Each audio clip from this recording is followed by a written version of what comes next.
Assalamualaikum, I'm Siti Solihat from the Faculty of Law, Batam International University. Today, I will explain about customary law. Keep watching the video.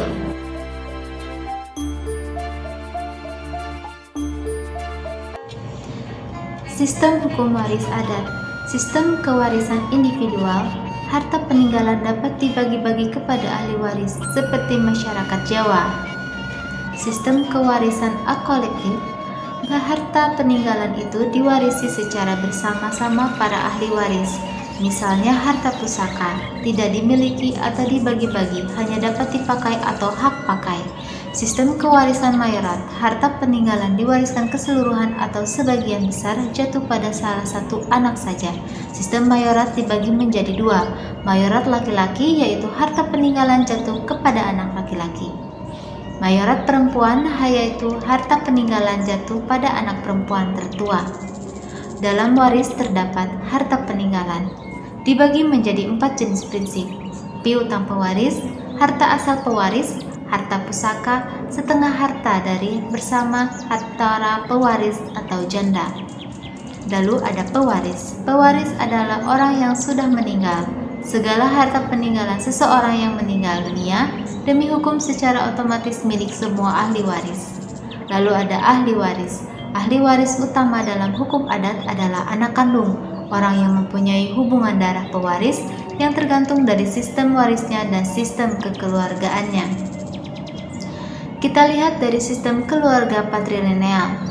Di daerah Batak, selama tidak menikah lagi dengan orang lain, janda tetap berkedudukan di tempat kerabat suaminya. Janda tersebut berhak menikmati harta peninggalan dari suaminya sampai ia menikah lagi.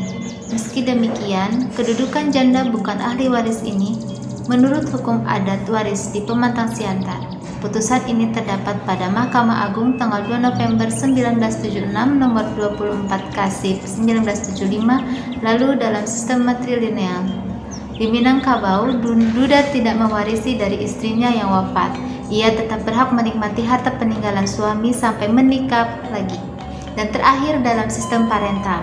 Dalam hal ini tidak ada anak, harta warisan setengah bagian untuk janda dan yang setengah untuk keluarga suami atau seluruhnya dapat dinikmati janda selama hidupnya dan selama ia tidak kawin lagi. Lalu ada perbedaan hukum waris adat dan hukum waris Islam. Dalam hukum waris adat ada harta yang tidak dapat dibagikan. Anak perempuan bila mana tidak dapat anak laki-laki dapat menutup semua haknya. Anak-anak dapat warisan dari orang tua angkat. Ada ahli waris mengganti, sedangkan dalam hukum waris Islam, semua ahli waris dapat menuntut haknya.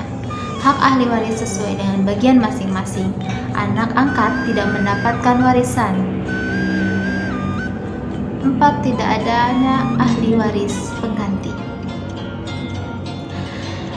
Contoh dari analisis yang saya amati yaitu pembagian harta waris adat di Kota Kuningan.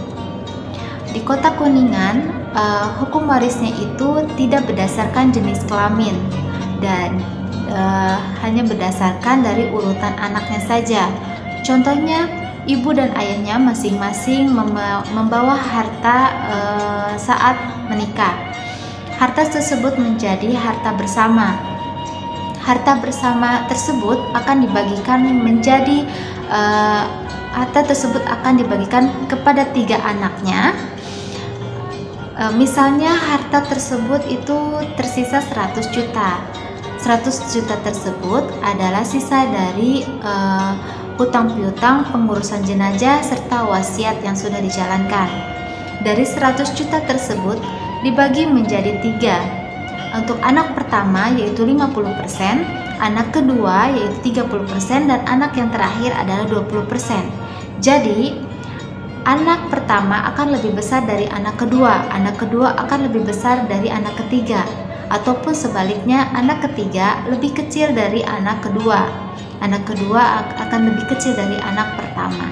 Jadi sistem kekeluargaan atau sistem hukum waris yang ada di adat Sunda yaitu di Kota Kuningan, prinsipnya adalah bilateral atau parental. Terima kasih, sekian yang dapat saya sampaikan dari hukum waris yang saya dapatkan dari penjelasan beberapa materi selama perkuliahan. Mudah-mudahan bermanfaat. Wassalamualaikum warahmatullahi wabarakatuh.